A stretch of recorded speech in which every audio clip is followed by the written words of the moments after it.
hemos entrado poquitos. 7. Cuando a esta hora ya somos 12.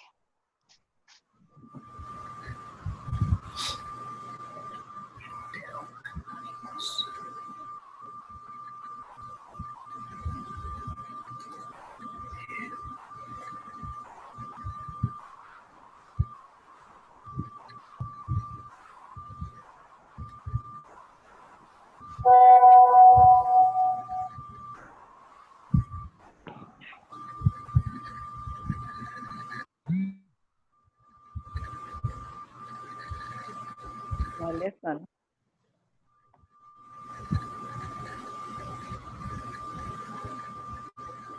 O otra cosa, lo complementamos o si tienen otra idea, pues la acomodamos.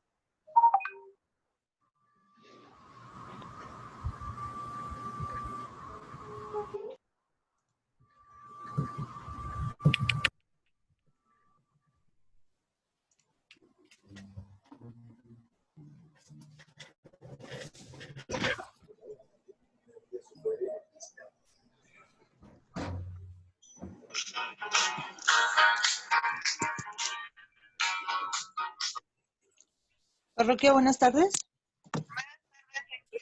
Hola.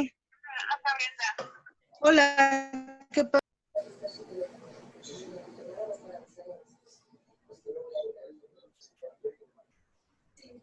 ¿Mande?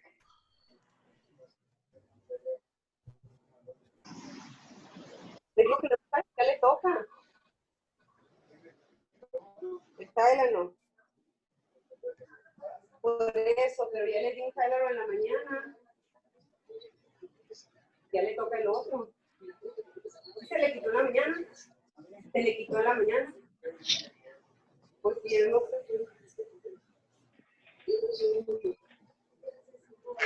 Hola. Hola, hola. Hola, hola.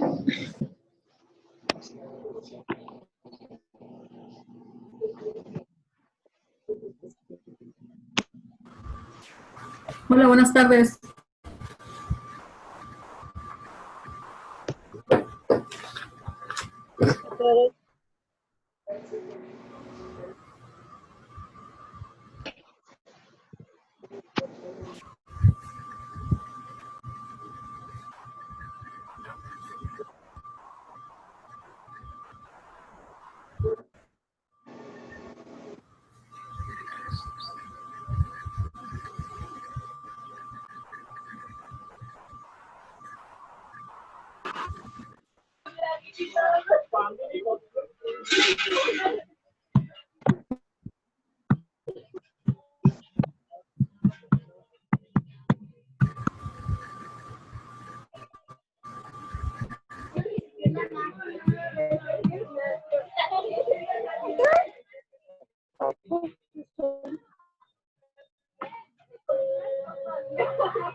Cuando vino.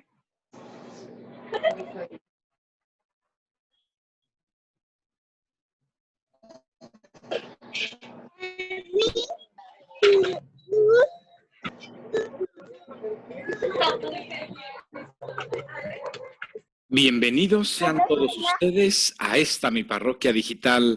Yo soy el Padre Sergio y el día de hoy te invito a que me acompañes a pedir por todos los sacerdotes del mundo.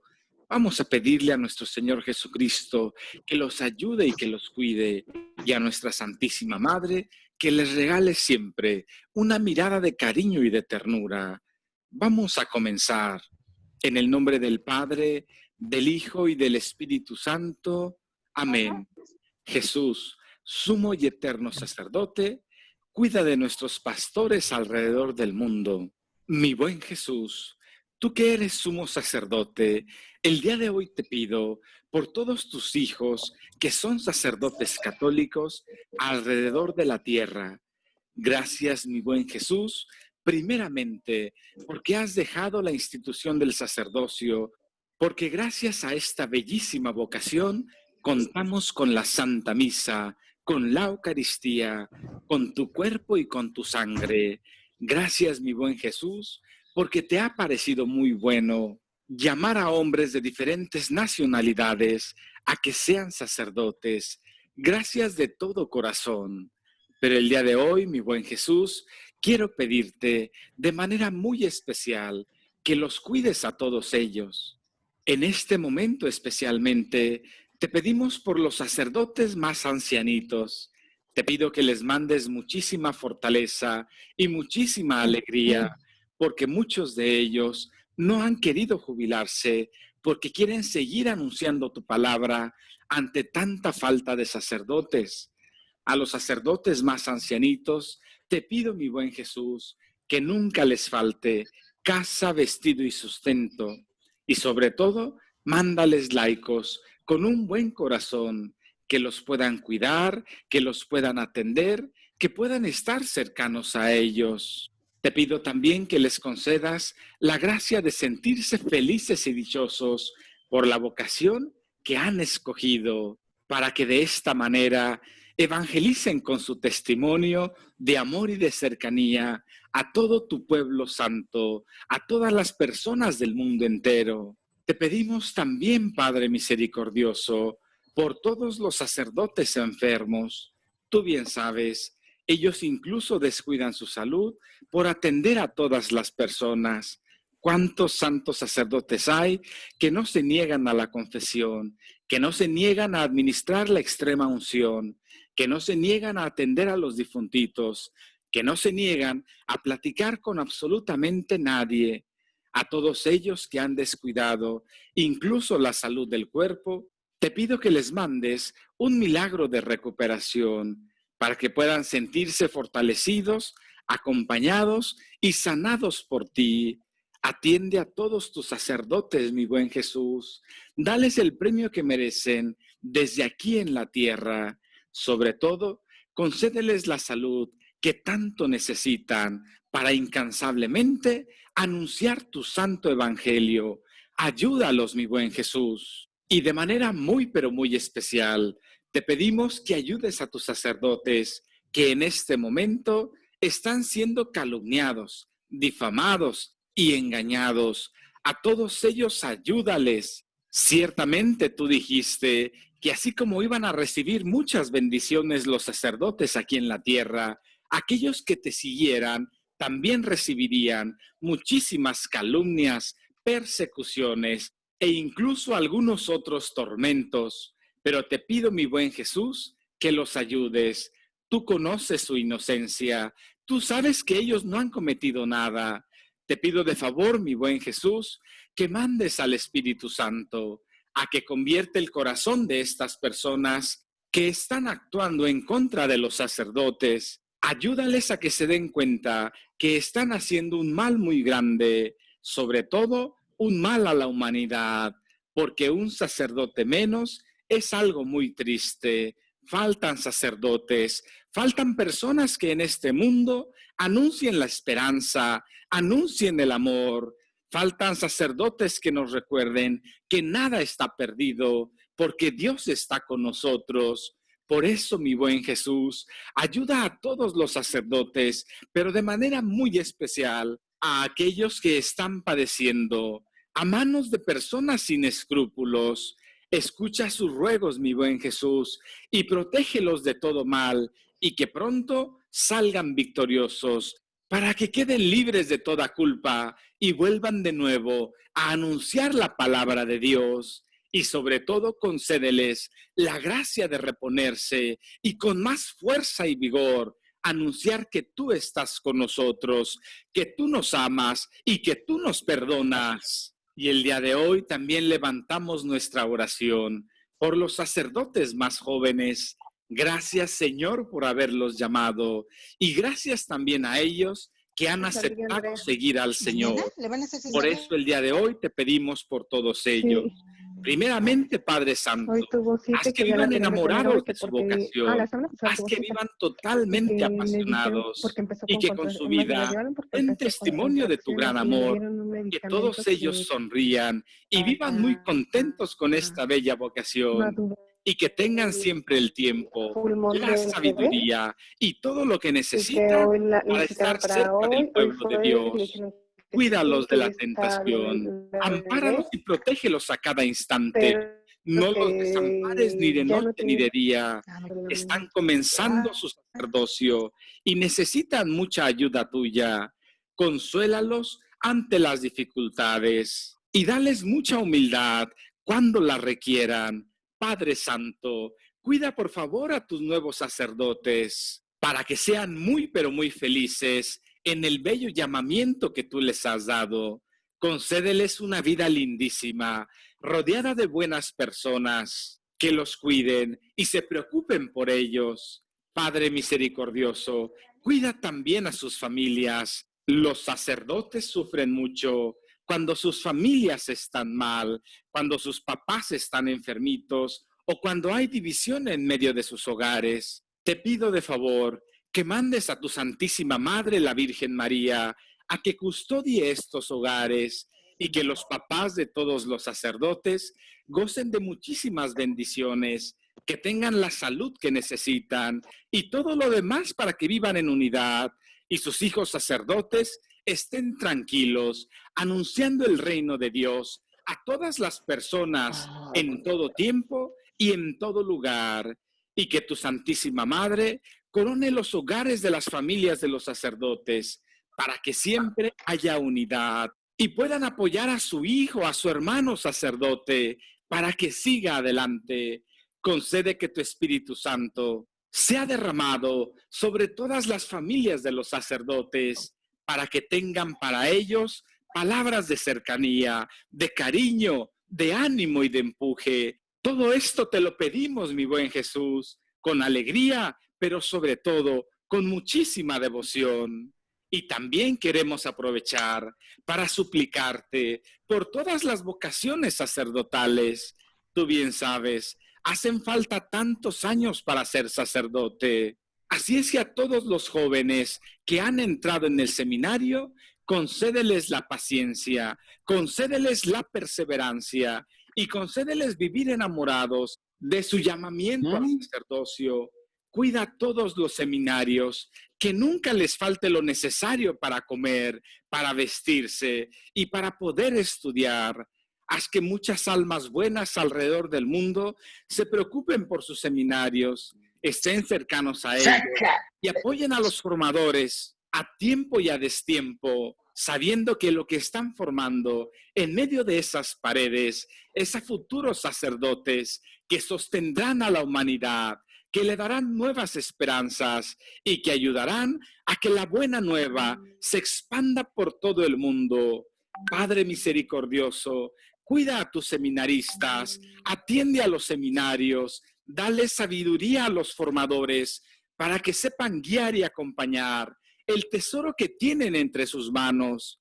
Y por nuestra parte, nos comprometemos a rezar constantemente por las vocaciones sacerdotales y por todos los sacerdotes católicos que están lejos y que necesitan mucha oración.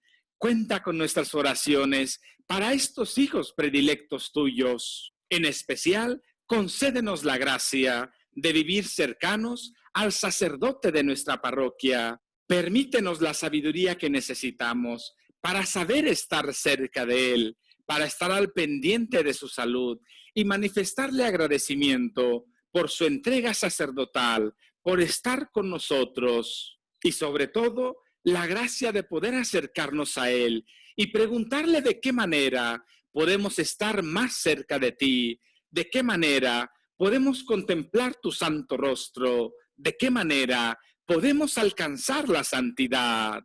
Padre nuestro que estás en el cielo, santificado sea tu nombre, venga a nosotros tu reino, hágase tu voluntad en la tierra como en el cielo. Danos hoy nuestro pan de cada día y perdona nuestras ofensas, como también nosotros perdonamos a los que nos ofenden. No nos dejes caer en tentación y líbranos y guárdanos de todo mal. Amén. Y a ti, Santísima Madre, Reina de las vocaciones sacerdotales y emperatriz de todos los sacerdotes católicos, Dios te salve María, llena eres de gracia, el Señor es contigo. Bendita eres entre todas las mujeres y bendito es el fruto de tu vientre Jesús.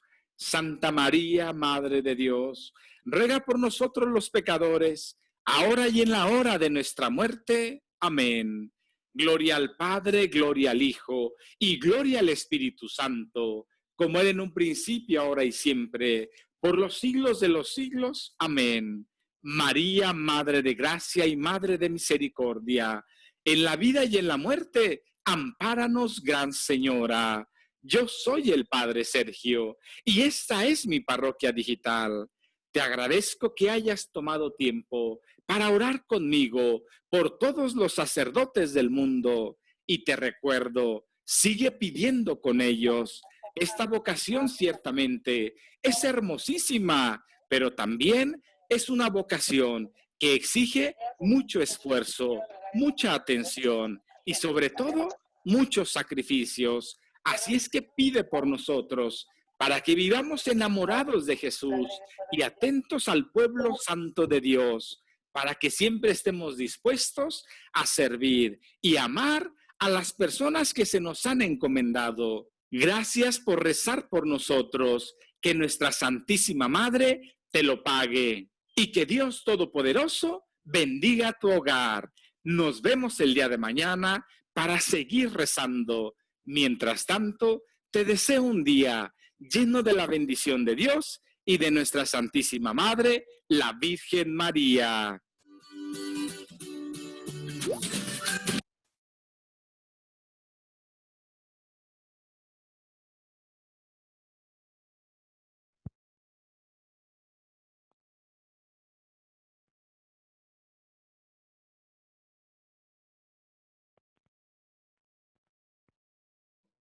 Bueno, buenas tardes a todos. Quiero invitarlos nuevamente, porque ya tiene mucho tiempo que no lo digo.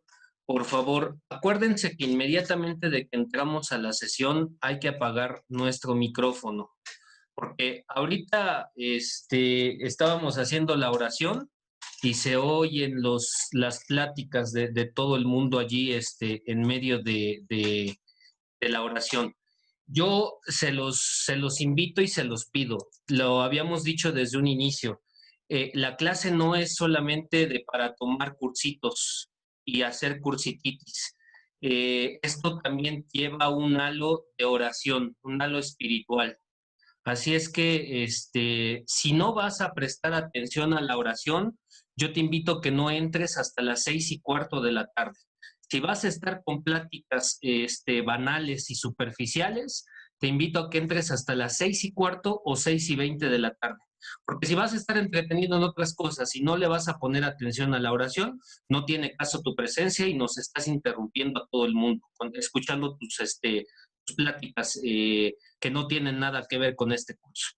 Así es que se los invito, se los pido de favor, porque sí es muy molesto eso de que estemos escuchando la oración y estemos escuchando sus pláticas superficiales.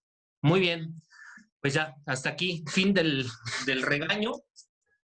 Y eso es para no quedarme atrás, porque el curso de ayer ya hice mi primer regaño muy fuerte, y entonces era para que también ustedes no se sintieran que son los consentidos de la clase. Muy bien, bueno, pues hoy vamos a iniciar con unos temas muy, muy interesantes. Son temas que a todos nos increpan, nos interpelan, nos confrontan, porque son realidades que nosotros vamos a experimentar. Ya tocando el tema de los profetas, nos abrimos mucho a muchos temas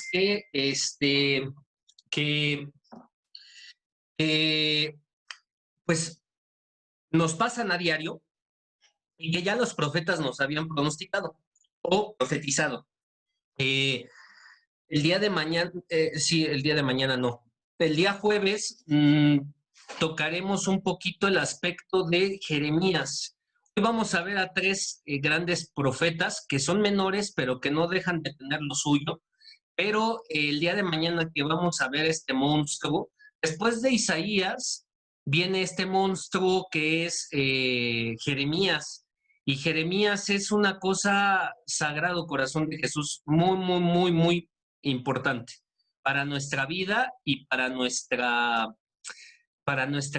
vida humana y para nuestra vida cristiana o espiritual. Entonces, yo les invito para que el jueves, si tienen oportunidad, no falten, porque va a estar muy bueno el chisme. Entonces, vamos a comenzar con nuestros autores del día de hoy, si les parece bien. Vámonos con el primero de los profetas menores que vamos a ver. Acuérdense que ya vimos a uno de los profetas, un profeta mayor, y que dijimos que no se llaman mayores porque sean más importantes, no, sino porque son libros y libros interminables. Mi pregunta es, a ver, Yadira Vidal, la primera víctima. ¿Cuántos capítulos tiene en total el profeta mayor Isaías? 66. Excelente, muy bien, se ve que has estudiado. Maravilloso. Ahora voy con Lourdes González, que siempre te me escondes y nunca quieres salir contestando preguntas. Lourdes, mencióname el nombre, más bien el nombre de los 3 Isaías que hemos visto.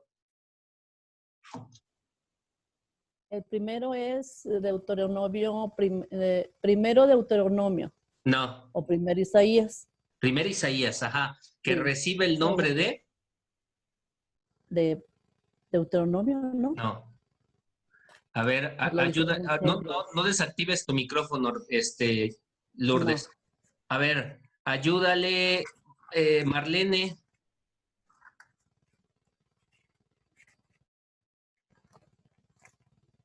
Textos egipcios, no.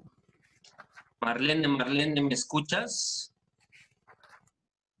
No, creo que no me escucha. Aquí está. Ahí está, María Mondragón, muy bien. Proto Isaías. Isaías. Muy bien, ya te ayudó María. Isaías.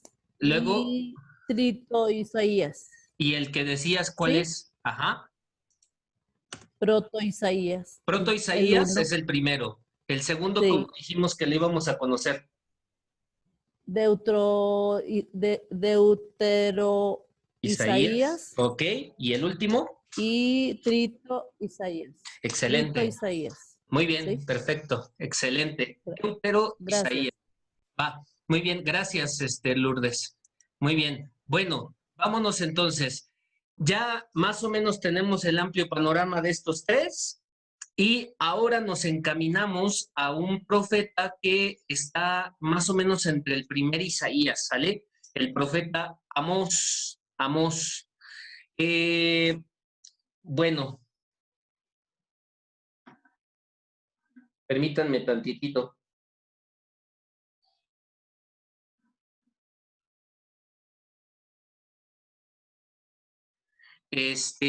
Perdón, pero es que me acaban de decir que falleció una amiga, y por eso tuve que contestar el teléfono. Mil disculpas. Bueno, profeta Amós. Este profeta lo ubicamos entre el 767 y el 753. Espérense, pues ahorita, es que vamos poco a poquito, vamos con los que se ubican casi en la misma época. Ya después los vamos a abordar, no coman ansias. Está bien que sean ñoños, pero no coman ansias, cálmense, tranquilos. Vale, entonces, ¿quién es este hombre? Vale, su raíz, el nombre de Amós, viene de una raíz griega, de una raíz hebrea, perdón, que significa amas o jamas, también se puede mencionar como tal. El nombre de jamas quiere decir levantar una carga. Entonces, cuando lo interpretamos al profeta Amós, le podemos entonces llamar como el profeta que lleva la carga, ¿sale? Eso es pues el que tenemos cotidianamente, ¿sale?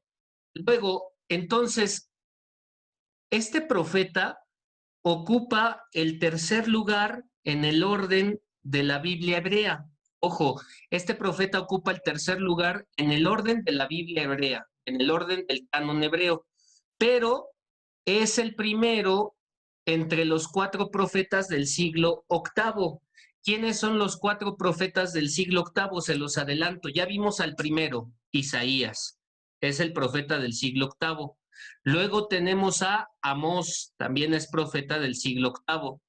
Luego también dijimos, espero que no esté aquí el seminarista para ofenderlo y hablar mal de él, pero tenemos a su profeta que es Oseas, y luego tenemos al último de los profetas que es Joel. Esos son los 4 profetas del siglo VIII. Entonces son los 4 que vamos a ver en este momento. Entonces, bueno, pues ya como tal, de repente en muchas Biblias, los acomodan de esta forma. Hay otras Biblias que los acomodan de forma distinta. Primero nos presentan a los 4 profetas mayores y luego ya nos presentan a los 12 profetas menores. Pero todo depende de la edición. ¿Hay algún error en eso? Sí, voy María. ¿Hay algún error en eso? No, no hay ningún error. O sea, simplemente hay algunas ediciones que le dan mayor peso primero a los libros así que son más extensos, y hay otros los libros de los profetas que son libros pequeñitos, pues los ponen después de estos 4 profetas mayores. Entonces, los vuelvo a repetir, los profetas del siglo VIII son Isaías, todo el libro completo de Isaías. Luego sigue el profeta Amós. Luego sigue el profeta Oseas. Y luego sigue el profeta Joel. Son los 4 del siglo VIII. Bien. ¿A quién se le debe la autoría de este libro? Por supuesto que al profeta Amós. ¿De dónde era Amós? ¿O cómo sabemos de dónde era Amós? Porque su libro mismo habla sobre su biografía. Entonces sabemos que es natural de Tecoa, un pueblo que está 10 kilómetros al sur de Belén. Es considerado como un pobre y es considerado como un agricultor, porque recolecta higos y sicómoros. También, y ya lo habíamos platicado cuando vimos los profetas en general, ¿se acuerdan que dijimos que a veces Dios les habla a gente que le fueron infiel, a gente que es ganadero, y es el profeta del ganado? Este profeta también se dedicaba a cuidar el ganado, como lo vemos en el capítulo 7, en el versículo 14, cuando él mismo se llama ollero, es decir, vaquero, es decir, ganadero.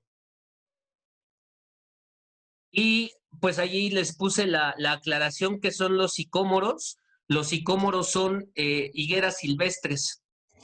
¿Por qué se hace la diferencia entre higos e higueras silvestres? Pues como la pera, ¿se acuerdan? La pera esta verde bonita es la pera que cultivan los agricultores, y la pera silvestre que se da cuando en estos tiempos llueve mucho y que crecen en los árboles. Así es ¿cómo se dice? Sí, ay, se me fue la palabrita. La diferencia, perdón. Sus viajes, es que él hacía viajes constantemente, porque como era pastor, sabía perfectamente, iba para acá, para allá con su ganado, y entonces, pues era un conocedor del entorno social y político que se movía en ese momento en Jerusalén. Y por supuesto, conocía también los pueblos vecinos de Jerusalén, como el caso de, y esto les encargo mucho que lo aprendan, porque esto va a ser muy constante en todos y cada uno de los profetas. ¿Cuáles son los pueblos que son vecinos al pueblo de Jerusalén? Damasco, Gaza, Tiro, Amón, Moab, y bueno, por supuesto que son los dos reinos también que conforman Jerusalén. Acuérdense que ya para este momento están divididos los reinos entre el reino del norte, que dijimos que era Judá, y el reino del sur era Israel.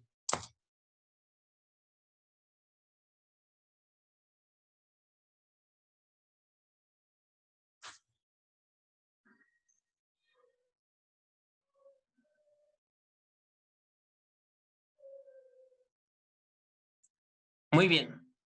¿Listo? ¿Puedo cambiar? Ustedes me dicen. Listo, ok. Vale. En el primer capítulo, en el primer versículo, se define el objetivo de este libro.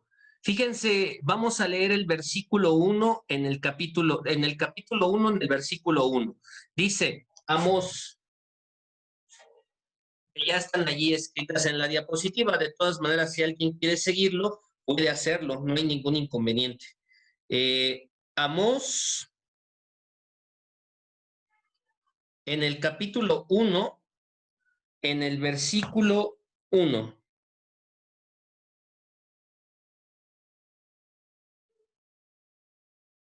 ¿Quién me lo quiere leer si gustan?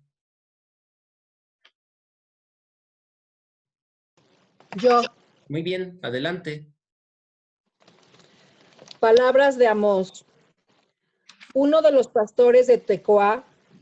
Estas son las revelaciones que tuvo acerca de Israel en tiempos de Osías, rey de Judá, y en tiempos de Jeroboam, hijo de Joás, rey de Israel, 2 años antes del terremoto. Excelente. Dijo, ¿sí? Sí, síguele. Dijo, rugirá Yahvé desde Sión, desde Jerusalén, hará oír su voz, entonces se marchitarán los pastos de los pastores y se secarán las cumbres del Carmelo. Palabra de Dios. Listo, Palabra nada más de hasta Dios. ahí. Muchas gracias, te alabamos, Señor. Bien, entonces, ¿cómo sabemos y ubicamos a este profeta? Pues desde el principio del libro, ¿sale? No hay de otra. La historia universal nos dice que en el siglo VIII reinaron estos reyes, precisamente Osías, que era rey de Judá, y Jeroboam, que era hijo de Joás, rey de Israel. Y por supuesto que 2 años antes del terremoto que se tiene precisamente registro de este fenómeno natural, ya se sabe entonces, por eso con tanta certeza, que este profeta es del siglo VIII. Y por supuesto, esto mismo que va diciendo Rodolfo, esta cuestión de, si se dan cuenta, sigue siendo la misma cuestión de así dice el Señor. Los profetas utilizan esa fórmula siempre, así dice el Señor. No hablo por mí, sino hablo por el Señor, ¿sale? Entonces, esa es la primera cosa. Luego, ¿qué hay detrás de Amós? ¿Qué hay detrás de Amós? Bueno, como lo vemos, pues hay un ejercicio de su ministerio entre el reinado de Usías y de Jeroboam II. Más o menos está situado entre el 781 y el 740 aproximadamente. Son 14 años los que más o menos este profetiza, valga la redundancia, y eso es lo que se vivía en ese reino. Y en el reino del norte afortunadamente para ese momento había mucha prosperidad en el reino del norte. Ya los del reino del norte habían derrotado 3 veces a los sirios y habían extendido sus fronteras, precisamente estos del reino. Este es el periodo también de la historia de Samaria que ya habíamos hablado en otra clase con Isaías. Por otra parte, Usías, el que reinó del 781 al 740, fortalece a Judá. ¿Cómo las fortalece? Con construcciones de ingeniería militar. Además, el reino de Usías combate a los filisteos, a los idumeos, a los amonitas. O sea, vemos cómo cada reino tenía su batalla. Los del reino del norte tenían su batalla contra los sirios y estos del reino del sur tenían su batalla contra los filisteos, los idumeos y los amonitas. Amonitas, sí. Bien. ¿Cuál es el propósito del libro? En esta frase se engloba el propósito del libro. El propósito del libro es: el profeta trata de concientizar al pueblo de Dios sobre sus pecados y hacer que se vuelva a Yahvé con un arrepentimiento. ¿Cuáles son esos pecados que el profeta busca que destierren? Bueno, pues es la idolatría, la prostitución sagrada y la opresión al pobre. Mi pregunta es, ¿cómo podemos entender esto de la prostitución sagrada? ¿A qué se refiere esto de la prostitución sagrada? ¿Alguien por allí me podría decir? Julieta, has estado muy callada, ¿andas por allá? Sí, Ethel. Pues a mí me dice que eso de la prostitución sagrada es que adoraban a otros dioses. No, porque eso sería la idolatría. O que se dijeran Que ofrecían, amar a Dios y a estar con otros dioses, no sé. Es lo que bueno, eso es lo que tienes tú, vale. Perfecto, sí, está muy bien. Son buenas opiniones. A ver, ¿quién habló ahorita? ¿Quién es?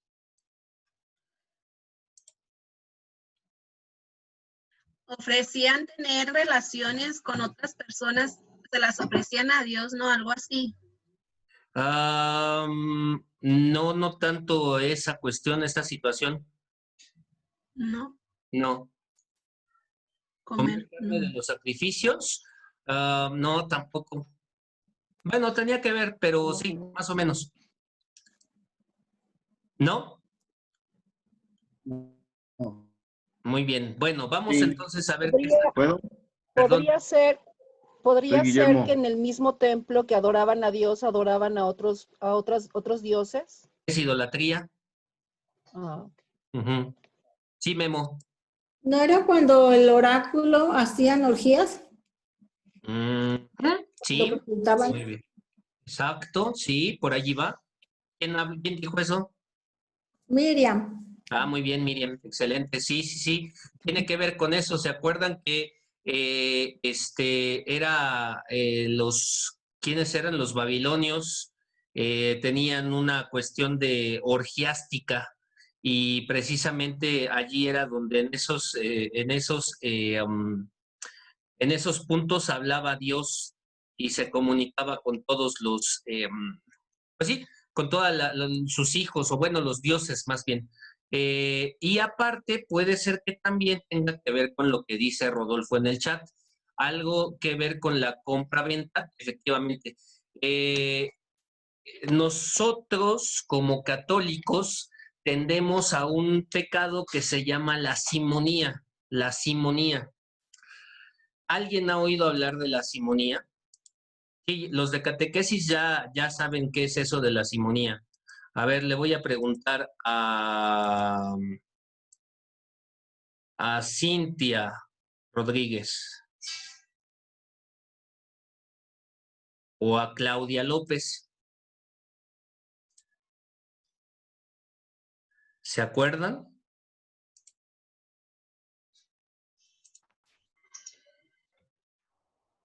¿No? Marlene Magaña, ¿te acuerdas? ¿No? No me acuerdo. No te acuerdas, qué bárbaro. Es lo que tú dije yo. ¿Dónde están mis apuntes? No me acuerdo de esa. Memo. Disculpa, es que se me fue la señal y no... Ah, ok. No te preocupes. ¿Sabes lo que significa la simonía, Memo? No, No creo que se no le me fue. acuerdo. Bueno, ¿No es la Lupita, venta de indulgencias? ¿mandé? ¿Las indulgencias? ¿Que Ajá, vendían las indulgencias? por allí va. Sí, sí, sí. Sí, sí, sí. Pero como que más en concreto. A Anda. ver, Lupita. Y era Ay, esto de no. negociar las cosas espirituales, como vender, por ejemplo, los sacramentos, como un padre cuando vende los sacramentos. Exacto. Muy bien, excelente. Sí, Espirituales como los... la simonía es el pecado más grande que puede caer todas las religiones, pero en específico la nuestra. Hay un cuate en la Biblia, ya lo vamos a ver, en Hechos de los Apóstoles, que se llamaba Simón el Mago y vendía precisamente la salvación por unos cuantos pesos. Bueno, no por unos cuantos pesos, por unos cuantos denarios seguramente.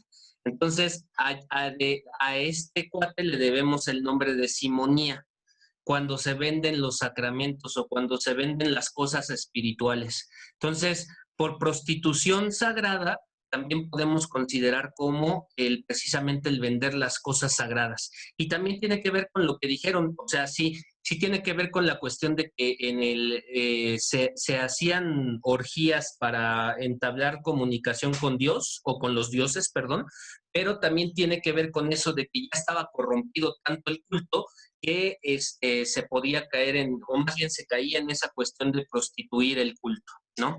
Y bueno, por supuesto que él lucha contra la opresión a los pobres también, porque eso es también una cosa muy importante en este aspecto. Muy bien, vámonos a ver el contenido y la estructura literaria del libro. El libro de Amós lo podemos dividir en 3 partes bien diferenciadas. La primera es los oráculos contra todas las naciones en general. Ojo allí, porque hay como que así cosas muy concretas. Oráculos contra las naciones, incluido Israel. Entonces, si nos vamos al capítulo 2, en el versículo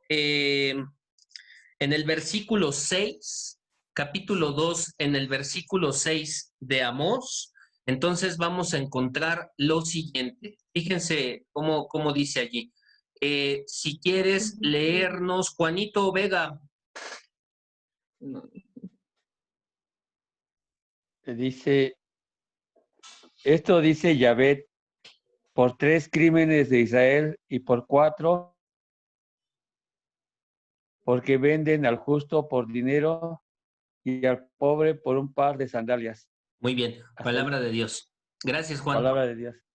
Te alabamos, Señor. Bien, o sea, los primeros capítulos de este Amós, vemos entonces, fíjense, me voy a adelantar un poquito a la diapositiva, pero esta es la fórmula característica del profeta Amós. Esta es la fórmula característica del profeta Amós. Por 3 delitos y por el 4 no te voy a perdonar.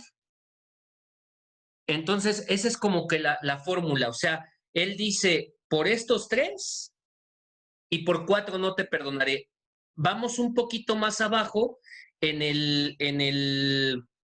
un poquito más arriba en el 4, en el capítulo 2, versículo 4, y vamos a encontrar exactamente la misma fórmula. Si nos quieres leer, Paola.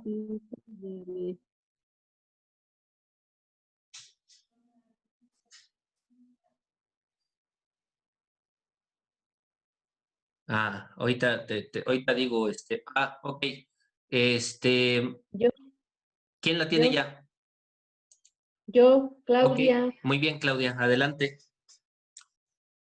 Dice, así dice Yahvé, Judá recibirá un castigo ejemplar por sus muchos crímenes, porque han despreciado la ley de Yahvé y no han guardado sus preceptos, sino que se dejaron llevar por sus falsos dioses, detrás de los cuales corrían ya sus padres.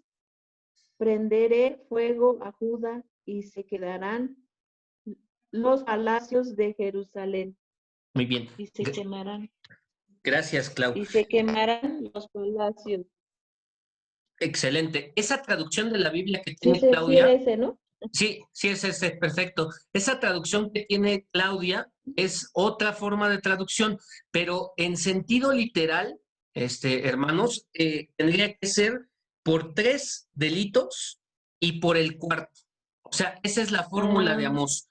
Por 3 delitos y por el cuarto. Allí con la Biblia de Claudia dice por sus muchos delitos. Que eso es en realidad lo que quisiera decir Amós, pero la forma original sería por 3 delitos y por el cuarto. No lo perdonaré. Eso que como que quede así muy, muy latente, porque es el estilo de predicación de nuestro hermano Amós, ¿vale? Sí. Muy bien. Dice María Mondragón, recuerdo que cuando era chica he escuchado que se vendía algo que decían patentes de Tierra Santa. ¿Eso cae en la simonía? Sí, sí, sí. Inclusive, me acuerdo por decir me acuerdo de un chiste precisamente de la Iglesia Universal, Pare de Sufrir, que están precisamente en su culto sagrado. Esto es para que se diviertan y ojalá se rían, porque si no se ríen me voy a dar un tiro en la cabeza. Estaban en el Pare de Sufrir y estaban ahí alabando a Cristo, ¿no? Y entonces estaban diciendo, Dios es salvo, Dios es salvo, Dios es salvo, Dios es salvo. Y entonces dice el pastor, oh, hermanos, hermanas, van a pasar desde nuestros hermanos, el hermano cojo, el hermano ciego y el hermano mudo, van a pasar aquí al biombo. Entonces, dependiendo de nuestra oración, el Señor va a hacer milagros, ¿no? Y bueno, pues empieza el frenesí de todo el mundo, ¿no? Dios es salvo, Dios es salvo, Dios es salvo, ¿no? Y entonces le dice, hermanos, ha obrado el Señor grandes maravillas. Le vamos a pedir al hermano mudo que hable. No, al hermano, ¿qué dijo? Ya no me acuerdo. Al hermano ciego, no, al hermano mudo que hable. Ya ven, estoy bien menso. Al hermano mudo que hable. Y no, ya ni me acuerdo. Bueno, al rato se los cuento porque ya me perdí. Bueno, ya. Olvídenlo. Y la segunda parte es los vaticinios contra Israel. Ya allí ya no habla de las naciones como tal, sino solamente de Israel. Entonces vámonos a los capítulos 3 al 6. Por decir, vamos a tomar el capítulo 5 en el versículo 1 al 3. Capítulo 5, el versículo 1 al 3. Si quieres, María, nos haces el favor, te lo agradecemos mucho.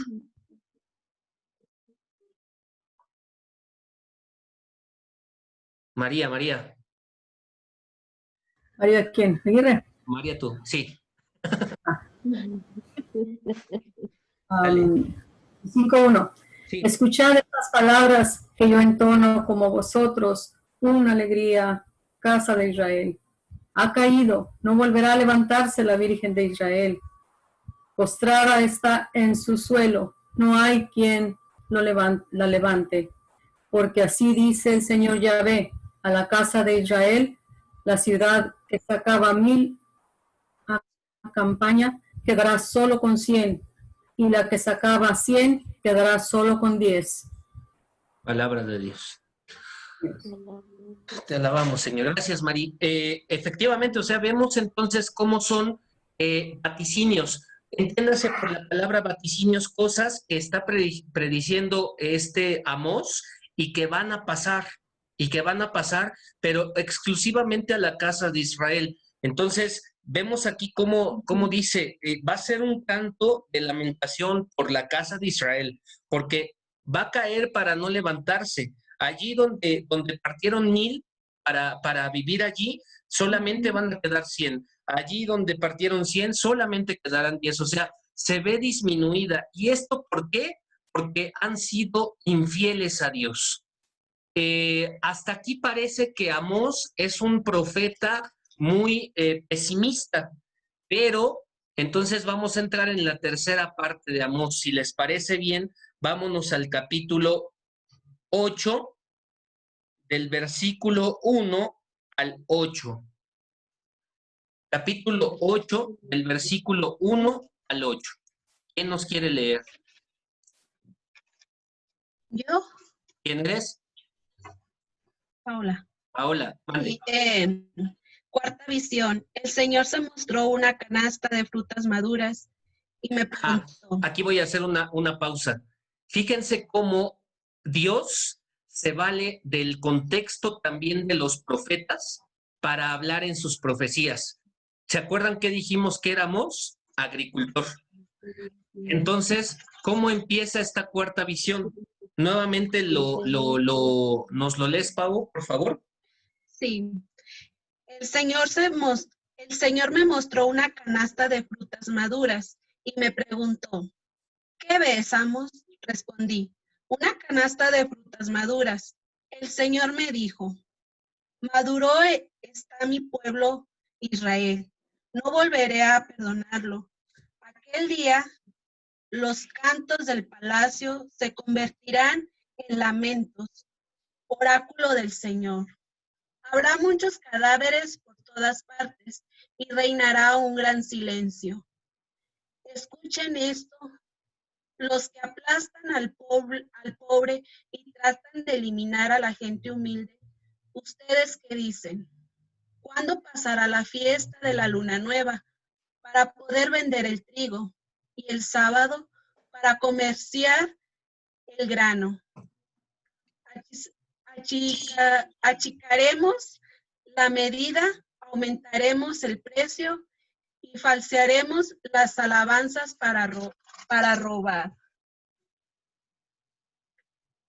Compraremos al indefenso por dinero y al pobre por un par de sandalias. Venderemos hasta los desechos del trigo. El Señor lo ha jurado. Por el honor de Jacob, nunca olvidaré lo que han hecho. ¿Cómo no han de temblar el país por todo esto? ¿Cómo no van a hacer duelo tus habitantes? Toda ella crecerá como el Nilo, crecerá y disminuirá como el río de Egipto. Palabra de Dios. Te alabamos, Señor. O sea, si ustedes están más o menos en el chequeo, sí hablamos de un profeta pesimista, pero también hablamos en medio del pesimismo de un profeta de esperanza. O sea, todo esto que va a hacer Dios, ¿lo hace para qué cosa? Para purificar, pues precisamente para quitar aquellas cosas que no van a favor de lo que Dios pide, lo que Dios pide hacer. Entonces, mucho ojo con ello. Estas son las tres divisiones. Si pudiéramos, leeríamos más de Amós, pero no nos va a alcanzar el tiempo. Pero más o menos esto es lo que él maneja. Oráculos contra las naciones, incluido Israel, vaticinios contra Israel y visiones proféticas de un mundo y de un Israel mejor. Por lo mismo que dijimos en el objetivo o en el objetivo del libro. O sea, es decirle a Israel, arrepiéntete de tus pecados y conviértete al Señor tu Dios, porque si no, vendrá sobre ti el castigo. Muy bien. Bueno, entonces dividimos estas tres partes en un exordio. Antes de estas tres partes hay un exordio que es amenaza del juicio divino, que va en el capítulo 1 y en el capítulo 2. Una amenaza del juicio divino. O sea, estos que nosotros vimos aquí de los oráculos contra las naciones también se les puede llamar exordio, llamado ¿a qué? A que va a haber una amenaza, o más bien que escuchen las naciones porque va a haber un juicio divino. Entonces, tenemos un breve himno del omnipotente que es Dios y de lo grande y de lo terrible en el sentido positivo de lo que va a ser su presencia en medio de las naciones. Como también lo podemos confrontar con un libro que vamos a ver ahorita, que es Joel, en el capítulo 4, en el versículo 16. Vamos hasta el final en esto que hemos leído.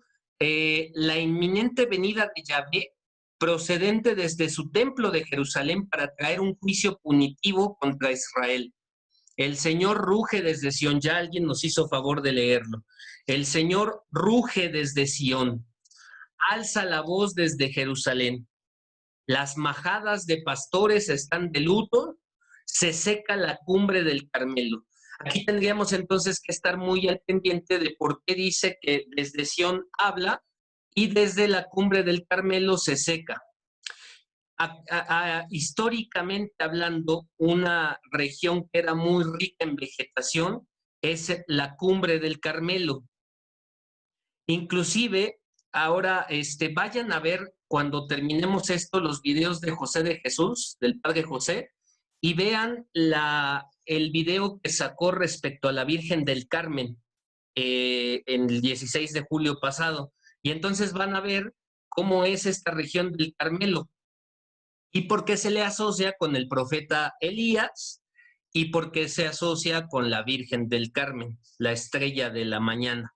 Entonces, vayan inmediatamente después terminando a ver el video de José de Jesús. Vale.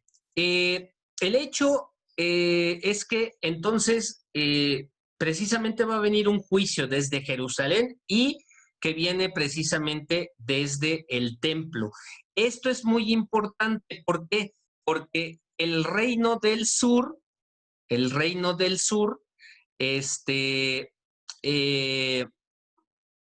acuérdense que era el que tenía la promesa davídica. Y entonces, en este reino del sur estaba el templo de Jerusalén, el templo en el que se le rendía culto a Dios. Pero como estaba también el reino del norte y estaban peleados, entonces resulta que estos empiezan a ser santuarios. Como no pueden entrar al reino del sur para rendir culto a Dios, empiezan a ser santuarios. Y estos son los santuarios cismáticos. Por eso Amós dice que habrá de venir el juicio desde el templo de Jerusalén, para resaltar la importancia que tiene el templo a comparación de todos los santuarios chiquitos que existían en el reino del norte, en el reino de Israel. Entonces, esto es un dato muy importante. La parte que decíamos del oráculo contra las naciones y contra el mismo pueblo de Israel, precisamente hace una serie de oráculos para anunciarles que también, no solo contra Israel, sino también contra ellas va a traer un castigo merecido por sus pecados. Si no cambian, si dejan de oprimir a los pobres, si dejan de idolatrar a falsos dioses, si dejan de prostituir los cultos, entonces Dios se fijará misericordioso sobre ustedes. Esto es lo que nos dice desde el capítulo 1 hasta el versículo 2, más o menos como por el versículo, hasta el capítulo 2 en el versículo 15. Eso es lo importante de esta primera parte de los oráculos. Pregunta, me dicen que no se oye. ¿Es cierto esto? Sí se escucha. Sí. Pues yo sí escucho. Ok. Se escucha bien. Sí, sí Muy- escucho. Sí se De oye. repente se va cortando. Ok. Vale, muy bien. No Gracias. importa. Ok, si es así que no se escucha, Arbelia, es porque es tu conexión y entonces te pido que si no escuchas te vuelvas a salir y vuelvas a entrar a la sesión si es que me escuchas, por favor, Arbelia. Muy bien. Vale, ya no voy a entrar mucho en este tema porque ya nos detuvimos mucho con Amós. Pero esto que les pongo aquí en estas tres diapositivas, creo que es, no, 2 diapositivas, es cómo se están formulando los oráculos. Son 8 oráculos los que encontramos en esta primera parte del profeta Amós. Y bueno, los 2 últimos oráculos de este bloque los encontramos dirigidos respectivamente a Judá e Israel. Entonces, allí ustedes échenle un ojito ya en casa cuando tengan las diapositivas y les va a hablar sobre estos 8 oráculos. Muy bien. Ok, me voy a centrar en esos 2 últimos, en los oráculos de Judá e Israel. El oráculo contra Judá viene en el capítulo 2, en los versículos 4 y 5. Si quieren, vamos a leerlo. Ah, bueno, ya lo leímos. Es el de 3 veces y por 4 veces, ¿sale? Ya leímos los 2. Sí, a ver, están los 2 reinos. Acuérdense que el reino de Israel se divide en 2 reinos. El reino del norte y el reino del sur. Reino del sur es el reino de Judá. El reino del norte es el reino de Israel. ¿Dónde queda el templo de Jerusalén? El templo de Salomón, donde se hace todo el culto sagrado, es en el reino del sur, en Judá, donde está la promesa davídica. Los del reino del norte no pueden entrar al reino los del reino del norte no pueden entrar al reino del sur y los del reino del sur no pueden entrar al reino del norte. Porque acuérdense que ya lo habíamos hablado en distintos momentos, que los del reino del norte se rebelan contra el hijo de Salomón. Entonces, ellos hacen santuarios pequeños, santuarios sismáticos. O sea, es como si los de matrimonios guadalupanos, ahorita Iris decide ya hacer un boicot contra Memo, entonces van a hacer sus santuarios sismáticos a otras parroquias. Es más o menos así el estilo, o sea, es como que, y lo que vuelve a hacer Amós es precisamente decir, no, a ver, vuelvan al lugar en donde es correcto. El lugar donde es correcto es el templo. No es rendirle cultos en las... bueno, lo que pasa en las parroquias también famosas, ¿no? Lo que pasa en la vida de las parroquias. Ves a cada 5 metros una capilla de la Virgen de Guadalupe. Y a fuerza, el 12 de diciembre, tienen que ir a celebrarle su misa porque si no, no vale. O sea, es exactamente lo mismo que pasa en ese sentido. O sea, es la gente terca, necia, que no tiene la centralidad del templo y que a abuelita de Batman quieren hacer su celebracioncita en sus capillitas. Eso es lo que pasaba con el pueblo de Israel también. U otro ejemplo, otra pedrada, aquellos que todavía siguen buscando las misas particulares. Bueno, que ahora se tienen que hacer porque se tienen que hacer, pero antes, cuando vivíamos en la normalidad, la clásica viejita que va a la parroquia y quiero mi misa particular. Entonces, eso podemos decir que son las capillitas sismáticas, no sé si me expliqué, Iris.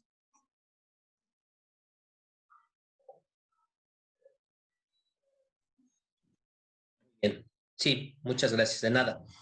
Bien, son las 7, muchachas, muchachos, vayan a descansar, y ahorita nos vemos en tal vez 5 minutitos, porque todavía nos hace falta ver 2 profetas y todavía no terminamos de ver a este señor Amós. Entonces, vayan a descansar un ratito y regresamos en un momentito.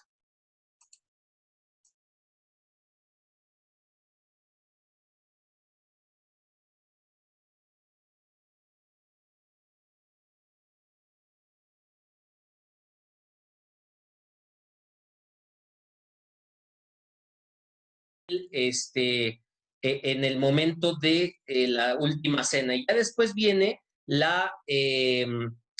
¿cómo se le llama esto? Bueno, cuando decimos nosotros, no me acuerdo ahorita litúrgicamente hablando, pero dice, anunciamos tu muerte, proclamamos tu resurrección en Señor Jesús.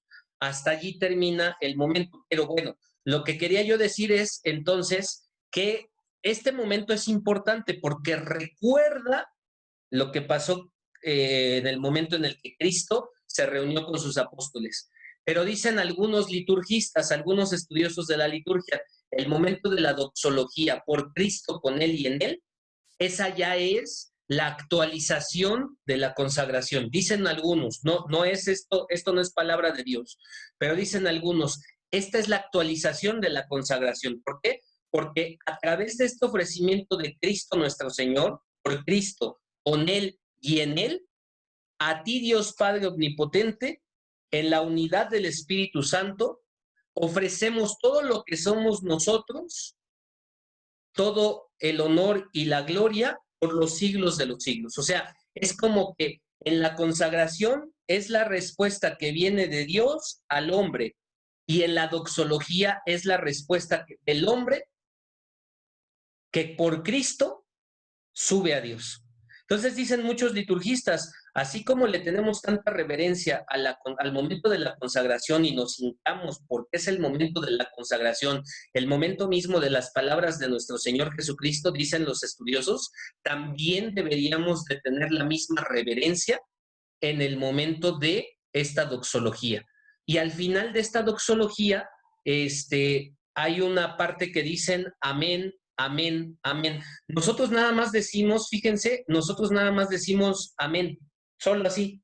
Y se le quita todo el esplendor a ese gran momento, pero en realidad en la basílica, hace muchos años había un cura que se llamaba Diego Monroy, que todavía muchos de ustedes lo habrán de identificar, uno que era barbón, él, muy barbón, y que y siempre para este momento de la doxología se cantaba el amén, amén, amén, amén, amén. Era como que el momento de exaltar esta situación de la doxología. Entonces, todo este choro mareador, ¿para qué? Para decir que Amós tiene muchas doxologías, ¿sale? Preguntas, dudas. Es mucha información para mí, pues también para mí fue en su momento, no se preocupen. Muy bien, vámonos, sale, seguimos. La teología de Amós. ¿Cuáles son los puntos concretos que Amós toma en cuenta en su escrito? Una es la enseñanza de la omnipotencia de Dios, la enseñanza de la omnipotencia de Dios, su dominio sobre todas las cosas y sobre todas las naciones, y las exigencias sobre la justicia social. La Iglesia tiene una parte muy rica que yo les invito a leer, que es la parte de la doctrina social de la Iglesia. En esto tendríamos que llevarnos, o sea, es que somos como Sócrates. Mientras más sé, veo que menos sé. Entonces, tendríamos que dedicarle a lo mejor 5 pandemias a todos los cursos de la Iglesia para tomar todo y ser unos buenos cristianos formados. Pero yo les invito para que lean acerca de la doctrina social de la Iglesia. Solidaridad, subsidiariedad, dignidad de la persona, dignidad de la persona humana desde el inicio de su concepción hasta el final de su vida. Y de allí se desprenden varias cosas, que es como la cuestión de la bioética, que se encarga precisamente de ver toda la cuestión de lo humano, y viene también la cuestión de aborto, eutanasia, y esos temas se ven precisamente en este aspecto de la doctrina social de la Iglesia. Y ahora que hemos estado estudiando a Amós, nos da pie precisamente para ver ese tipo de cosas, la doctrina social de la Iglesia, porque él es el profeta de la doctrina social. Él exige justicia social, no solo para el pueblo de Israel, sino para todo el mundo. Sí, correcto. La Rerum Novarum de León XIII precisamente habla al respecto de eso, sobre la dignidad de la persona. Inclusive, León XIII es como que el referente de la doctrina social de la Iglesia. De allí ha venido toda una serie de magisterio social de la Iglesia, buenísimo, buenísimo. Aquí en México hay un instituto dedicado exclusivamente a la doctrina social de la Iglesia, se llama el IMDOSOC. el Instituto Mexicano de Doctrina Social Cristiana. Y allí es una cosa riquísima, es la parte que se mete la iglesia en la cuestión de la política, no desde partidos ni nada de eso, no. Más bien son los puntos en los que la iglesia incide para decir esto está bien, esto no está bien. Por decir ahora que en México, los que no viven aquí en México, en la República Mexicana, se dio la cuestión de la petición de un ministro de la Corte sobre la despenalización del aborto en toda la República Mexicana. Entonces, esta parte de la iglesia es la que aconseja a los pastores de la iglesia, a los obispos, a los sacerdotes, etcétera, para decir qué es lo que está en contra, qué es lo que está a favor y qué es lo que tienen que decir ellos en frente de los medios de comunicación. Sí, al inicio apoyaban a los sindicatos. Todo esto del comunismo y del socialismo con Walesa y con varios allá en Polonia, entre ellos Juan Pablo II, pues tuvieron ese estandarte de los sindicatos. Inclusive aquí se hizo mucho ¿cómo se puede decir? La corriente del yunque famoso y de los masones. El yunque eran católicos de extrema derecha que apoyaban mucho y que se metían en política y que decían quiénes iban a ser los candidatos y estaban en contra de las disposiciones de los masones. Bueno, es meternos a un chorro de cosas. Reina López, es importante dar gloria a Dios en el templo, pero más importante rendirle gloria fuera del templo, en el más necesitado, efectivamente. O sea, indudablemente, ¿qué es lo que dice Francisco? Aunque lo tachen de un hereje, porque hay una parte de la Iglesia católica que lo tacha como un hereje. Inclusive el día de ayer, si no mal recuerdo, o ayer creo, dos estadounidenses, un autor del biógrafo de San Juan Pablo II y otro más, sacaron 2 libros muy, muy, muy fuertes a la figura de Francisco, ya poniendo el título a los libros como El Nuevo Papa o El Próximo Papa, creo que se llama así. Y lo tachan pues de ser un socialista, comunista y no sé qué tanta cosa. Bueno, inclusive lo tachan como el Che Guevara romano, inclusive. Pero no, o sea, esto es la iglesia, esto es la doctrina social de la iglesia. El Papa no ha dicho otra cosa más que la doctrina social de la iglesia. Entonces, bueno, amén de Amós, les dejo como que la espinita para que se metan en el estudio de la doctrina social de la iglesia. Un libro que les recomiendo es este. ¿Dónde está? Ay, no veo. Es este. Si quieren empezar a estudiar algo de la doctrina social de la iglesia, este es un libro maravillosamente padre. Es un compendio de la doctrina social de la iglesia. En pocas páginas se resume todo lo que la iglesia pues, ha dicho sobre la cuestión social y sobre la justicia social. Compendio de la doctrina social de la iglesia. ¿Preguntas o dudas hasta aquí? ¿Alguien que quiera tomar la palabra para que no hable todo el tiempo? ¿Qué editorial es? Lo venden, pues es que no es editorial, es un libro de la Conferencia del Episcopado Mexicano. Es editado por la Conferencia del Episcopado Mexicano, y pues es vendido en todas las librerías. Yo la que lo he visto, por decir, aquí en Ciudad de México, en Ciudad de México lo he visto en Parroquial, lo he visto en Buena Prensa o Paulinas en Ciudad de México. Ya los que viven en Estados Unidos busquen estas editoriales.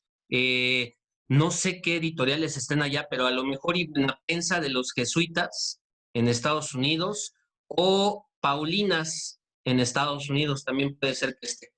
Pero déjenme ver si acaso se los consigo en internet, digitalmente, se los bajo y con mucho gusto se los hago llegar. Disculpe, Victoria, entonces ¿está mal hacer las misas del 12 de diciembre en casa? No, no está mal. No dije las misas que estuvieran mal las misas el 12 de diciembre. Lo que está mal es cómo se realizan las misas. Luego parece ser como Xochimilco. Los xochimilcas, ojalá que no haya ninguno aquí, pero los xochimilcas son muy obstinados. Es decir, fíjense, para los que no están aquí en la Ciudad de México, pero que tampoco conocen mucho de la religiosidad popular de la Ciudad de México, hay una imagen muy, muy sonada aquí en Xochimilco. Bueno, allá en Xochimilco. Se llama el Niñopa o el Niñopan. Cualquiera de las dos cuestiones es conocida. En el Niñopan, todos los xochimilcas hacen, pero una fiestononona espantosa, espantosa. Diario, desde el 2 de febrero y hasta que empiezan las posadas el 16 de diciembre, diario sale el Niñopa a una casa distinta. Y puede ser que a lo mejor, porque lo llevan los mayordomos a una casa y regresa a la casa del mayordomo. Y al día siguiente, si toca en la misma calle, sale de la casa del mayordomo y llega nuevamente a la casa de la otra calle. ¿Qué está mal allí? Está mal que si vas a venerar a Cristo, perdón, que si vas a adorar a Cristo en su imagen esta del Niño Dios, pues te unes como calle. Y si ya fue un día a la calle fulanita de tal, pues únete con el otro, que va a ser el día siguiente, y órale. Lo mismo pasa con el 12 de diciembre. A veces hay una ermita cada 3 casas y a fuerza no se ponen de acuerdo los vecinos y quieren a fuerza su misa para ellos. Aunque en la de ellos nada más haya 3 pulgas y en la del vecino haya 3 pulgas. ¿Por qué entonces esas 3 pulgas no se unen con las otras 3 pulgas y son 6 pulgas? Queremos las misas particulares, pero pues la misa es comunitaria, la misa es una fiesta y es donde nos reunimos pues todos. Recorre las calles con toda la gente, música y banda, sí, Gemma, es correcto, el Niñopa, ¿no? Entonces, pero ¿saben? O sea, el Niñopa, cuando yo estaba en el seminario menor, en la preparatoria, hace 20 y tantos años, había una lista, me tocó estar en Xochimilco de apostolado y había una lista, yo conocía a sus mayordomos, y había una lista en aquel entonces, hace 20 y tantos años, de hasta el 2057 de personas que esperaban la imagen del Niñopa para que fuera a su casa. O sea que 20 años después, seguramente ya debemos ir como por el 2080 o 2090 inclusive. Y tienen la costumbre de que si se muere la persona, pues chiquito, te quedas con el paquete y haces todo lo que debía yo de hacer, ¿no? Entonces se gastan en castillos de cohetes, casi 200,000 pesos de castillos. Todo el día están quemando cohetes. Por lo menos son como 200,000, 300,000 pesos de pólvora. Dan comida para todos, dan recuerdos, pero lo que voy es que, o sea, eso incluye toda la parafernalia esta, pero en un momento determinado llegan a pelearse entre los mayordomos del día para ver quién hace más fregona su fiesta. Eso es a lo que yo quería llegar, Victoria. No está mal, pero si puedes unirte con otra persona que también va a celebrar lo mismo, ¿por qué no hacerlo? Eso sí es lo bueno.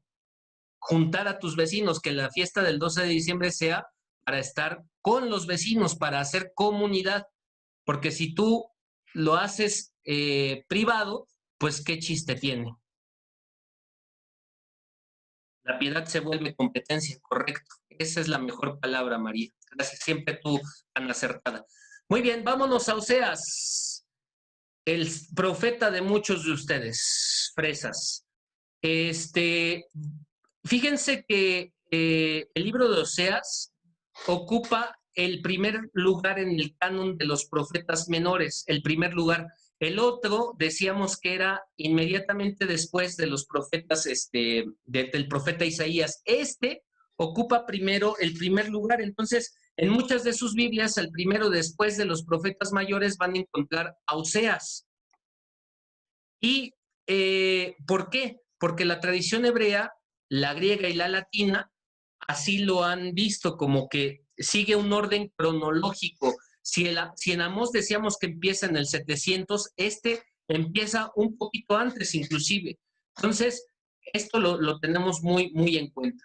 Bien, al igual que Amós, el primer capítulo, en el primer versículo, nos dice perfectamente bien quién es Oseas. Vamos a, si pueden, por favor, vamos a leer o vamos a encontrar a Oseas en el capítulo 1, en el versículo 1. Y para no tardarnos, me voy a permitir leerlo yo. Palabra del Señor que recibió Oseas, hijo de Beerí. Allí tenemos el primer dato histórico, hijo de Beerí, durante los reinados de Osías, Jotán, Acaz y Ezequías en Judá, y en el tiempo de Jeroboam. Este es el Jeroboam primero. Con Amós veíamos el Jeroboam segundo en Israel. Entonces, por esta cuestión que tenemos aquí en el capítulo 1, en el versículo 1, es que cronológicamente, por eso las Biblias ponen primero a Oseas. Ya después ponen a Amós y después viene Joel, ¿vale? Entonces, este Oseas también es agrícola, procedía de una clase rural. Fíjense qué chistoso, o sea, Dios no toma a estudiados, toma a gente sencilla y humilde, como siempre en la historia de nuestra salvación. Esto es una cosa importante y es una confrontación de las confrontaciones que decíamos al inicio. Fíjense, luego a veces ustedes dicen, ay, es que yo no sé nada. Cuando empezaron a inscribirse en el curso, lo que algunos de ustedes me decían es que yo no voy a saber nada. ¿Sí puedo entrar? Pues claro, claro, porque si no aprendes nunca nada, ¿cómo te vas a poner a la par de los otros que sí saben? ¿No? Dios se vale a veces de nuestras debilidades, pero también de nuestras capacidades para hablar. El libro entonces señala una cosa importante, que esto va a ser como que el punto fundamental de este libro. A Oseas lo engañan. Este es el engañado.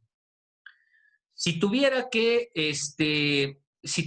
salir en Laura en América, tendría que decir que pase la desgraciada, ¿no? Porque a este lo engañaron vilmente. Y por eso se vale Dios de Oseas, porque ¿cuál creen que va a ser el mensaje a su pueblo? La infidelidad.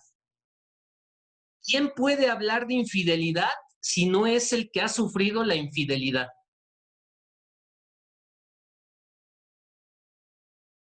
Fíjense cómo hasta de cosas que le pasan a uno malas, Dios se vale para hablar a otras personas. Les cuento, a mí mis papás, tanto mi papá como mi mamá, me abandonaron, los dos. Y entonces quienes se hicieron mis papás son mis tíos, mi tía hermana de mi mamá y su esposo, mi tío Jesús. Y en un principio les voy a decir como yo decía, espero no se escandalicen, qué poca madre de mis papás, ¿no? Decía yo. Y no lo entendía y no sabía por qué. ¿Saben hasta cuándo lo entendí? Entrando en el seminario. Porque todos los benditos chamacos que no tenían papás en la parroquia se acercaban a mí por algo, quién sabe, por algo. Pero el hecho es de que yo tenía una palabra para ellos. ¿Por qué? Porque nadie más conocía su situación que alguien que fue abandonado.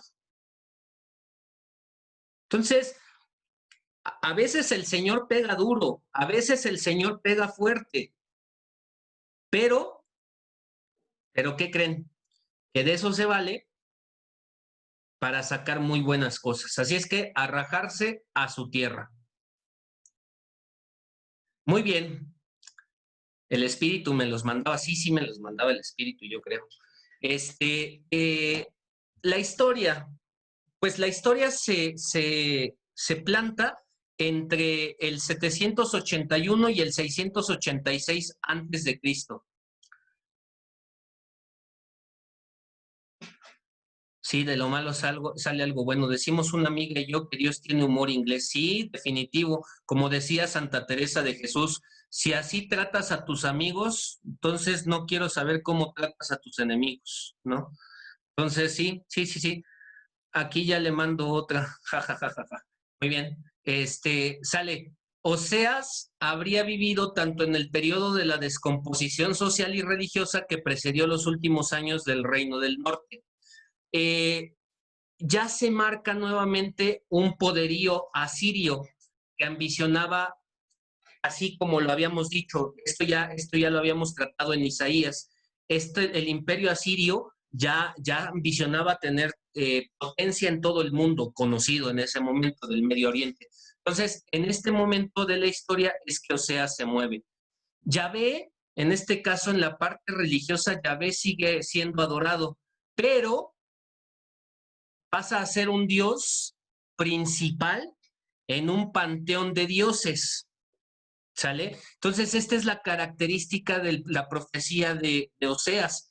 Sí, es cierto, lo reconocen como un dios, pero también tienen sus diosesitos a los lados. ¿Se acuerdan que con Isaías dijimos que las columnas y los palos esos que ponían para adorar a los dioses? Bueno, pues esto también se vuelve a dar aquí en Oseas. Entonces, él va a predicar en contra de esta idolatría latente que el pueblo de Israel manejaba por la cuestión de la influencia de los fenicios y de los cananeos. Entonces, de esto se va a tratar todo el libro de Oseas. Contenido y estructura del libro. Bueno, voy a pasarme a la siguiente parte porque es aquí donde tenemos el contenido. Miren, hacia el final dice, alrededor el libro se puede dividir en dos partes, solamente dos partes. Si ven su Biblia, el libro de Oseas es súper chiquito, súper chiquito. O sea, tiene 14 capítulos. Y solamente se puede dividir en dos partes. Una es la prosa, que habla sobre el matrimonio de Oseas y su valor simbólico. Es decir, cómo va esto a influir en la vida del pueblo de Israel. Y la segunda parte va a ser en verso con los oráculos proféticos que ilustran y desarrollan esa primera parte de la infidelidad. Ahora, mi pregunta es, con toda confianza, díganme, ¿se entiende verso y prosa? ¿O estoy hablando en chino y no entienden esa parte de verso y prosa? Con confianza. No porque me digan, no sé, voy a crucificarlos. ¿Qué es verso y qué es la prosa?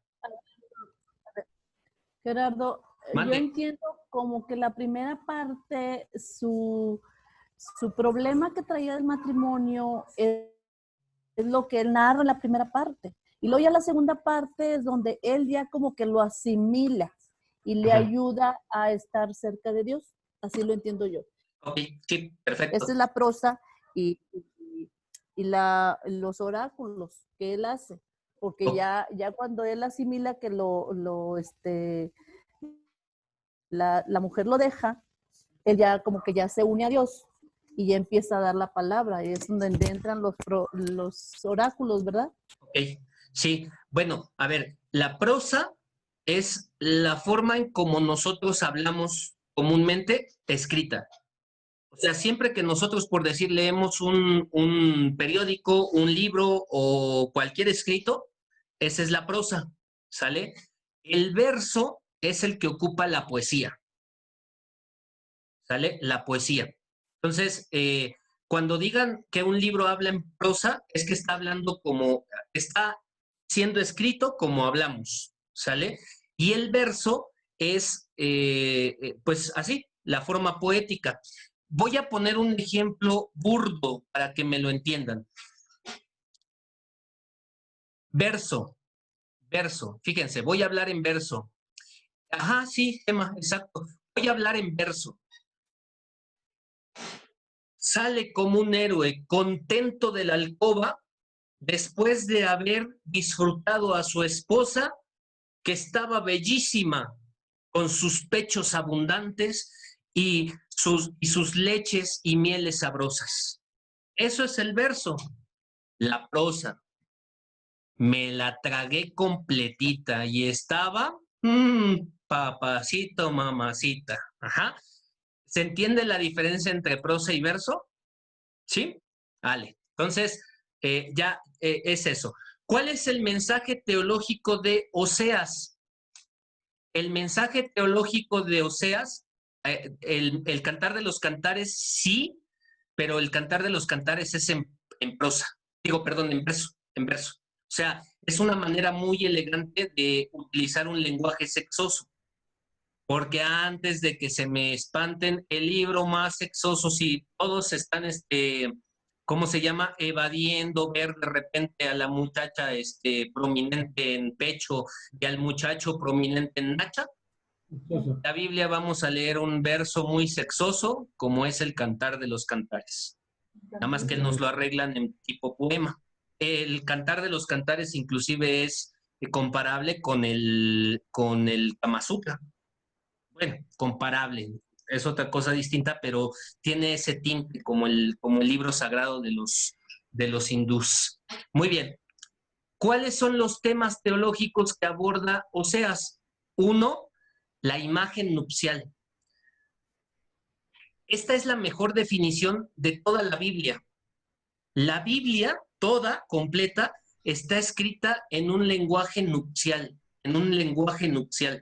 Siempre es mi esposa, mi elegida, mi preferida, la que le decían estéril y que ahora van a llamar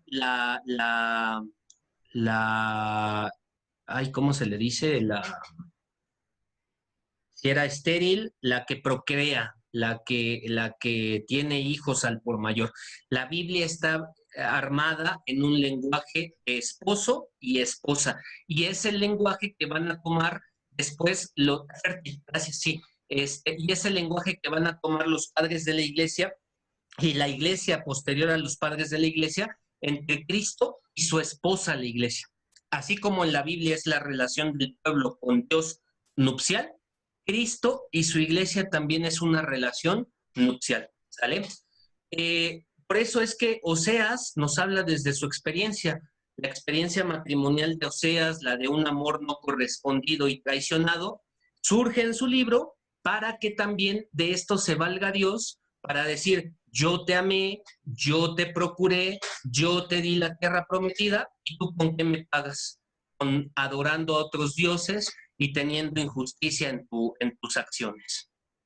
Otra de las cosas importantes del lenguaje de Oseas es el monoteísmo y el culto interior.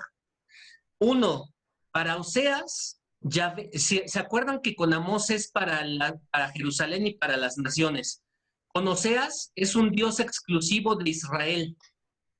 No existen otros dioses más que el Dios de Israel. Dios es el único. E inclusive dice en uno de los capítulos, en el capítulo 8, en el versículo 4 al 6, y luego en el capítulo 3, en el versículo 2, lo siguiente. Es el Dios único, ya que los Baales cananeos, Baal es el Dios de los cananeos, no son nada, son solo obras del hombre. Entonces, ojo con eso. Diferencia de Amós y Oseas es que el Dios de Amós es un Dios, si bien para Israel, pero también es para el pueblo, para todas las naciones. El Dios de Oseas es un Dios exclusivo. Otra de las cosas importantes que también podemos decir que la Biblia está también no solo en una dinámica nupcial, sino siempre también va a estar en una dinámica de alianza y de filiación. ¿Qué significa filiación? El padre con el hijo. O sea, yo seré tu padre y tú serás mi hijo. Yo seré tu Dios y tú serás mi pueblo. Entonces, como lo dice en Oseas, en el capítulo 6, en el versículo 7, o en Oseas, en el capítulo 8, en el versículo 1. Dios tiene una alianza contigo, pero no le correspondes a esa alianza, no le correspondes a esa alianza como hijo. Él es tu padre y tú eres su hijo. Y entonces allí tenemos recriminaciones como la que está allí abajito en el capítulo 8, en el versículo 1. Haz sonar la trompeta, o sea, llama la atención, como águila sobre casa del Señor, porque has transgredido mi alianza y te has rebelado contra mi ley. Si se dan cuenta, sigue siendo exactamente la misma idea desde el Pentateuco y los libros históricos. Haz caso de la ley, porque si tú haces caso de la ley, estás cercano a Dios. Otro de los temas importantes en Oseas es los pecados de Israel. ¿Cuáles son? Acuérdense que los pecados que denunciábamos es la idolatría, la prostitución cultural y la injusticia social. ¿Cuáles son los pecados que va a denunciar Oseas? Los pecados que va a denunciar Oseas es la opulencia de la sociedad de Israel en tiempos de Jeroboam. ¿Se acuerdan que en un principio decíamos que en este tiempo está padrísimo el asunto económico? Bueno, pues el pueblo de Israel pierde la cabeza con el dinero. 2, se centra en un tema de apostasía. ¿Todo el mundo entiende apostasía? ¿Qué diferencia hay entre idolatría y apostasía? Háganmelo saber por mensaje o por abriendo sus micrófonos. No. ¿Mandé? No. No, sí, díganme para que lo saque de las dudas. ¿No? Ok. No. A ver, ¿falso profeta? No, no es un falso profeta. A ver, la idolatría es cuando yo tengo a Dios, pero tengo mis dioses pequeñitos. ¿Sale? Sirvo al Dios grande y a los dioses chiquitos. ¿Va? Esa es la idolatría. La apostasía es cuando digo, tú ya no eres mi Dios, yo renuncio a ti porque mi Dios es otro. ¿Sale? ¿Quiénes son apóstatas? Los apóstatas son, por decir algún caso que hubiese de musulmanes de cristianos a musulmanes, serían unos apóstatas, porque renuncian al Dios Yahvé y aceptan a Dios como Alá. ¿Quién podría ser otro apóstata? Otro apóstata podría ser el que tiene devoción por la Santa Muerte. También esto sería apostasía, porque están adorando a un falso Dios y están renunciando a todo lo que es pues la doctrina de la iglesia. ¿Sale? En los cambios de religiones, sí, principalmente en los cambios de religiones, aunque hay algunas religiones que no son apostasía. Por decir, los ortodoxos no son apóstatas. Pero ya hablaremos después de eso. Muy bien. Otro de los temas importantes es el conocimiento de Dios. Este profeta va mucho a apostar porque el pueblo conozca a Dios. Porque ¿en qué radica que el pueblo no peque? Radica en que conozca a Dios. ¿Sale? Otro de los temas importantes, y aquí ya es muy, muy, muy importante, si van a tocar el tema del amor de Dios en un retiro querigmático, ocupen a Oseas. Habla mucho sobre el amor de Dios, que es más fuerte que su justicia. ¿Se acuerdan que mucho tocamos nosotros el tema de que el juicio y que Dios es más misericordioso que justo? ¿Se acuerdan de eso? O sea, decimos que Dios es justo, sí, pero también es muy misericordioso. Bueno, pues este tema viene precisamente muy referenciado en Oseas. Su amor por su pueblo es más fuerte que la infidelidad de este. Y por supuesto, uno de los últimos temas de Oseas es la esperanza mesiánica. Si bien es cierto que te comportas en lugar de hijo como un hijo, Dios no te abandona.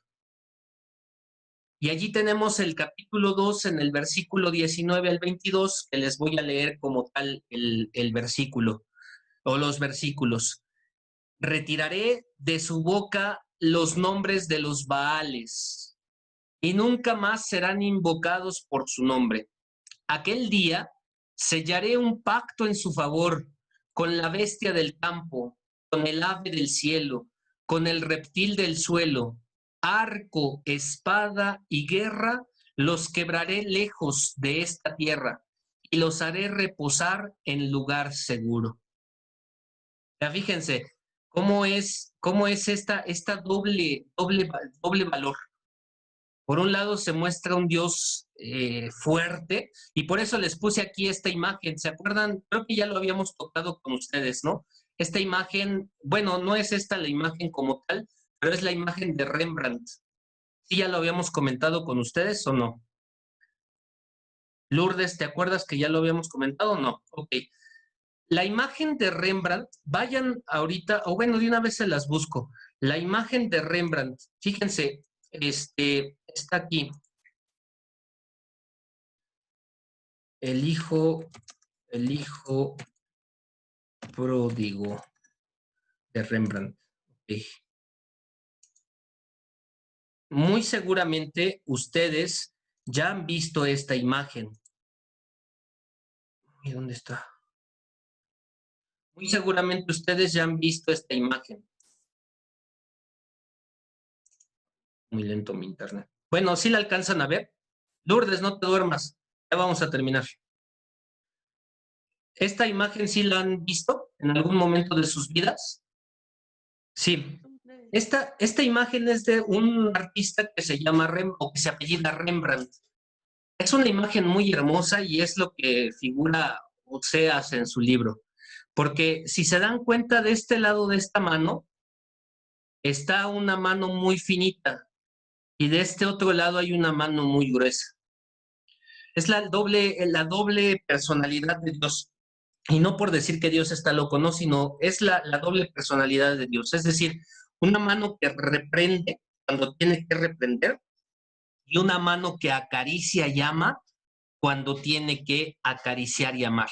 Es el Dios, no quiero caer aquí en teología de la liberación y no me ataquen como un teólogo de la liberación, pero es esa imagen de la teología de la liberación, que es el Dios Padre y el Dios Madre, que no castiga, sino que reprende cuando tiene que reprender y que acaricia cuando tiene que acariciar. Y eso es lo que encontramos en Oseas, precisamente. Entonces, bueno, pues hemos analizado a dos profetas. Nos faltó uno, Joel, que es una cosa muy, muy pequeñita, pero ya los veo con cara de fastidio. Ya váyanse a descansar.